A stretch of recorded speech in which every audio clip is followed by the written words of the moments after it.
Difference Alam niyo ba yung difference N-G-niacinamide ng at ceramide. niacinamide sa ceramide?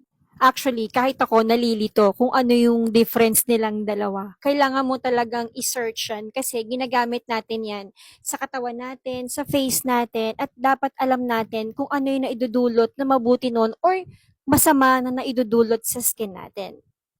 So, si niacinamide, ito yung nagpapa-brighten ng skin, saka nakakatulong siya para mawala yung mga dark spots, nakaka-control din siya, 'di ba? May mga tao na sobrang oily ang face, kaya yung mga ganon, yung mga tao po na masyadong oily ang face, kailangan nila ng mga product na nakakatulong na makontrol yung sobrang magiging oily nila. Saka nakakatulong din ito sa pag-treat ng pimples at isa pa po, nakakatulong din ito sa pagpapaliit ng pores natin. 'Di ba may mga tao po na sobrang lalaki ng pores nila? Kaya yun, kailangan nila yung mga ganito.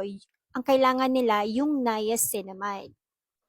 Si ceramide naman, it keeps your skin hydrated, it helps repair yung skin barrier, saka bagay ito sa mga taong may dry, damaged, saka sensitive skin. Yun naman si ceramide. In short, si niacinamide, treatment siya sa skin natin. Si ceramide naman, yun yung protection na kailangan natin.